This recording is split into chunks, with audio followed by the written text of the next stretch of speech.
Hello viewers, Tollywood story এক্সপ্লেনারে তোমাদের সবাইকে স্বাগত জানিয়ে রাঙামতি তীরন্দাজের আজকের পর্বের রিভিউ আমি শুরু করছি। শুরুতে দেখতে পাচ্ছি যে বৃন্দা সে তো তার প্ল্যান সাজিয়ে নিয়েছে, আমরা এর আগের দিনে দেখেছিলাম। তো আজকে আমরা যেটা দেখছি যে বৃন্দা সবাইকে বলছে, মানে রাঙাকে যখন একলব্য বলছে চলো বাড়ি যাই, প্রোগ্রাম তো শেষ হলো, তো সবাই বাড়ি যাওয়ার জন্য প্রস্তুতি নিচ্ছে। তখন বৃন্দা বলছে, রাঙা আসলে না সমস্ত জিনিসপত্রগুলো, যত ট্রেসগুলো যে যা পড়েছিল আর কি, সবটা না আমাদেরকে সময় মতো আজকে গাড়িতে তুলে দিতে হবে, বুঝলে।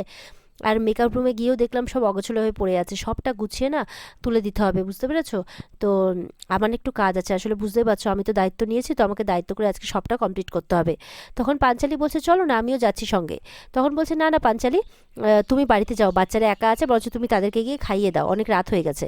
অঙ্কুরদা বলছে আমি যাচ্ছি সঙ্গে। বলছে না না অঙ্কুরদা থাক, যেতে হবে না, অসুবিধে নেই, আমি একাই চলে যাচ্ছি। তখন রাঙা বলছে যে না না তুই একা কেন যাবি, চল না আমি যাচ্ছি তোর সঙ্গে, হাতে হাতে করে দেবো, তাহলে তাড়াতাড়ি সব কিছু হয়ে যাবে, তাই না। মনে মনে বলছে বৃন্দা, জানতাম যে টোপটা তুই অবশ্যই গিলবি।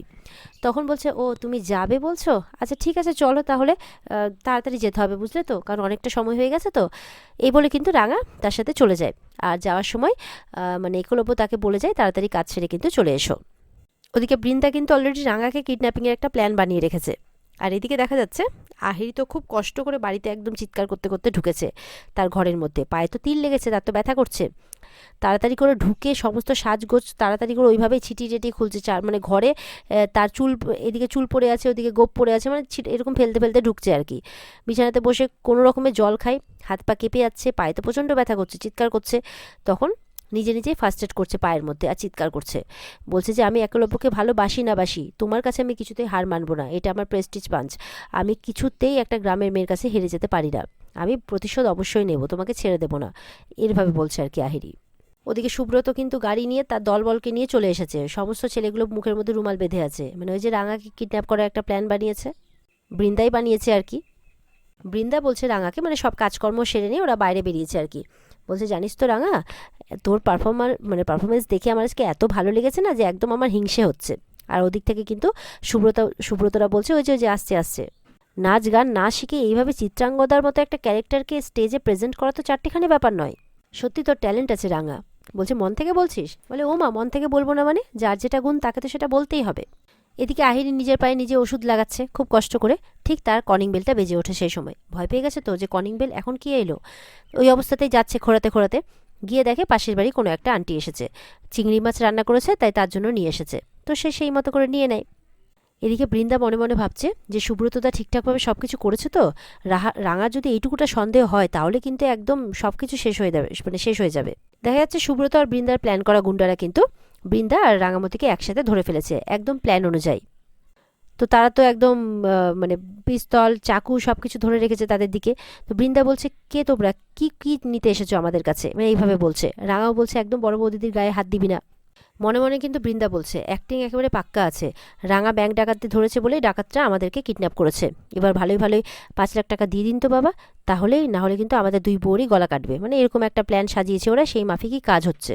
সুব্রত সাইড থেকে দেখছে আর হাসছে, এবার কিন্তু দুই বউকে একদম মুখে রুমাল চেপে নিয়ে চলে যাচ্ছে। এদিকে দেখা যাচ্ছে বৃন্দা কিন্তু অজ্ঞান হয়ে আছে, রাঙাও তাদের দু হাত পায়ে বাঁধা আর কি।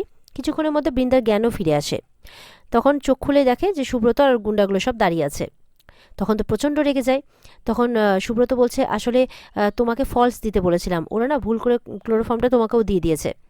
তখন বৃন্দা হাতটা খুলতে বলে, হাতটা যেই খোলে তখন ওই গুন্ডাটাকে একটা চড় মারে, যে কিডন্যাপ করলো তাকেই সেন্সলেস করে দিচ্ছ, আমাকে শুধু শুধু সেন্সলেস হয়ে এখানে পড়ে থাকতে হলো, আমার প্রচণ্ড খিদে পেয়েছে, খাবার দাবারের কোনো ব্যবস্থা করে রেখেছো সুব্রতদা। বলে হ্যাঁ হ্যাঁ, বার্গার কোল্ড ড্রিঙ্কস চিপস সব আছে তোমার জন্যে।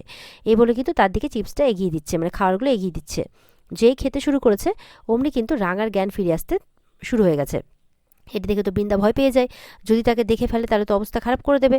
তখন তাড়াতাড়ি করে তার হাত পাগুলো বাঁধতে বলছে আর খাবার দাবারটা সরিয়ে দিতে বলছে, যে আমার খাওয়াটাও হলো না, এখন আবার অ্যাক্টিং করতে হবে আমাকে, এদিকে এত জোরে আমার খিদে পেয়েছে। তারা তো রীতিমতো করে তার হাত টাতগুলো বেঁধে দেয়, সে আবার অজ্ঞান হওয়ার ভান করছে। এদিকে রাঙা কিন্তু চোখ খুলতেই দেখছে যে বড় বৌদিদি অজ্ঞান হয়ে আছে।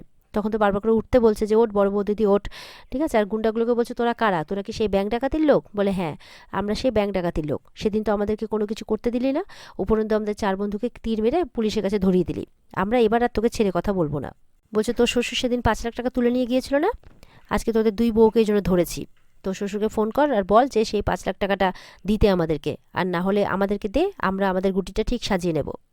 রাঙা বলছে, তোরা কিন্তু বেশি কথা বলিস না, আমি কিন্তু পুলিশের হয়ে কাজ করি, এক্ষুনি কিন্তু এখানে পুলিশ চলে আসবে, তখন কিন্তু বুঝতে পারবি কি হয়। ওদিকে বৃন্দা কিন্তু মনে মনে বলছে এবার আমার চোখ খোলার সময় এসেছে। এদিকে বৃন্দা এবার জ্ঞান ফেরার অভিনয় করছে, আর সবাইকে বলছে এ কি তোমাদের মুখ ঢাকা কেন, তোমরা কারা? তারপরে আবার এমনটা দেখাচ্ছে যে তার একদম জ্ঞান ফিরতেই সে তো খুব ভয় পেয়ে গেছে। বলছে যে তোমাদের মুখ ঢাকা কেন, আর আমাকে কেন ধরে রেখেছো, আমাদেরকে এখানে কেন নিয়ে এসেছো? সেদিন তো রাঙা তোমাদের দলের সাথে যা করার করেছিল, আমি তো কিছু করিনি, আমাকে কেন ধরে রেখেছো, আমাকে ছেড়ে দাও। এরকম এবার মানে বাহানা করতে শুরু করছে। এবার তার সাথে তালে তাল মিলিয়ে গুন্ডাগুলোও বলছে এই একদম চুপ কর, এবার নে বাড়িতে ফোন কর, ফোন করে যা বলার বল, তারপরে বাকিটা আমরা বলছি। আর এগুলো শুনে তো বৃন্দা এবার মনে মনে ভাবছে যাকে এবার সময় এসছে সেই টাকাটা চেয়ে নেওয়ার। এদিকে তো বাড়ির লোক এবার খাওয়ার দাওয়ারের সব প্রিপারেশন নিচ্ছে, আর রাঙা এখনো আসছে না বলে একলব্য ফোন করছে রাঙাকে। এদিকে বড়দাও চিন্তা করছে যে বৃন্দা বললো আমি এক্ষুনি আসছি, তুমি হাত পা ধুয়ে খেতে বসো, এদিকে ফোন লাগছে না, এখনো আসছে না, ফোনটাও বন্ধ করে রেখেছে, খুব চিন্তা করছে আর কি। এবার কিন্তু বাড়িতে ফোন করেছে, বৃন্দা কথা বলছে, তো সবটা ঘটনা খুলে বলার পর বাড়ির লোক তো এবার ভয় পেয়ে গেছে যে কি ব্যাপার। তখন ব্যাংকের লোক বলছে, মানে একলব্য বলছে আর কি, যে কি চাই ওরা। তখন ওরা বলছে যে সেদিন যে 5 লাখ টাকাটা তুলেছিলিস সেটা দিয়ে যা। তখন বলছে যে একলব্যের বাবা বলছে সেটা ওরা কিভাবে জানলো? ব্যাংকের লোক বলছে সেদিন তোদের বৌমা রাঙামতি অনেক কেরামতি দেখিয়েছিল না, আজকে 2 বউকেই তুলে নিয়ে এসছি। বলছে আর কি যে অ্যাড্রেস বলছে সেখানে টাকাটা নিয়ে আসতে, আর পুলিশকে না বলতে, না হলে বৌমার কপালে, 2 বৌমার কপালে অশেষ দুঃখ আছে, যা বলে আর কি কিডন্যাপাররা। বলছে বেশি বাহাদুরি দেখালে এই বৌমা দুটোকে টুকরো টুকরো করে নর্থ ইস্টে বিভিন্ন দেখে ফেলে আসবো আমরা। যেটা শুনে বাড়ির লোক কিন্তু একেবারে ভয় পেয়ে যায়। বৃন্দা বলছে যে 4 টুকরো করে কাটলে কিন্তু খুব বিশ্রী লাগবে দেখতে, মারলে আমাকে গোটা রাখো।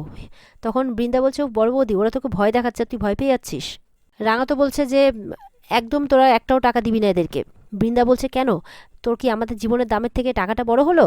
ওরা যে আমাদেরকে মেরে ফেলবে তুই এটা শুনতে পাচ্ছিস না? আর ঠিক সেই মতো করে গুন্ডারাও কিন্তু ধমকি দিয়ে যাচ্ছে যে টাকা না পেলে এটা করবে সেটা করবে, অনেক ধমকি। বলছে কোথায় আসতে হবে এটা আমরা ঠিক বলে দেবো, বলে ফোনটা কেটে দেয়। এরপরে তো বাড়ির লোক খুব চিন্তায় পড়ে যায়, আর এদিকে 2 বউয়েরই চোখ বেঁধে ফেলে গুন্ডারা, আর বলছে আমরা টাকাও নেবো আর তোদের দুটোকে মেরেও ফেলবো। এরপর সুব্রত গুন্ডাদেরকে বলে দেয় সাইডে গিয়ে যে তুই বৃন্দাকে এখানেই রাখ আর রাঙাকে অন্য কোথাও নিয়ে চলে যা। এদিকে তো রাঙাকে নিয়ে যাচ্ছে, সবার চোখ বন্ধ আছে। রাঙা বলছে তুই চিন্তা করবি না বড় বৌদিদি, আমি ঠিক তোকে বাঁচিয়ে নিব। আর এদিকে বৃন্দাও অভিনয় করছে যে আমার ছোট যাকে কোথায় নিয়ে যাচ্ছ। এবার রাঙাকে নিয়ে যেতেই কিন্তু বৃন্দার চোখ মুখ হাত সব খুলে দেওয়া হয়, আর বৃন্দা এবার তো খুব আনন্দ যে প্ল্যান মাফিক কাজ হচ্ছে। সুব্রত বলছে দেখো না টাকাটা ওরা আজকেই দিয়ে চলে যাবে, একদম সব প্ল্যান মাফিক কাজ হচ্ছে। বৃন্দা তখন বলে দিচ্ছে যে টাকাটা দিয়ে যাওয়ার পর টাকাটা কোথায় কোন বাক্সে রেখে দিতে হবে। সুব্রত বলছে একদম সেই মতো করে হয়ে যাবে, তুমি একদম চিন্তা করো না। বৃন্দা বলছে চিন্তা আমার রাঙাকে নিয়ে, ওর মাথাটা এত শার্প না, ঠিক যদি বুঝে যায় এটা আমরা সব ঘটিয়েছি, প্ল্যানটা পুরো আমার ঘটানো, তাহলে সব ফাঁস করে দেবে, সবকটা মিলে আমরা ধরা পড়ে যাব। সুব্রত বলছে ধুর, আরে ও কিছু বুঝতেই পারবে না, আমরা সব ওইভাবে প্ল্যান করে রেখেছি। আর ছেলেপেলেকে বলে দিচ্ছে তোরা যা গিয়ে টাকাটা নিয়ে আয়। সুব্রত এবার বৃন্দাকে বলছে যে পুলিশ কিন্তু যে কোনো সময় ট্রেস করে এখানে চলে আসতে পারে। বৃন্দা ভয় পেয়ে যায়, বলছে চলো তার চেয়ে বরঞ্চ তোমাকে আমি একটা সেফ জোনে রেখে আসি।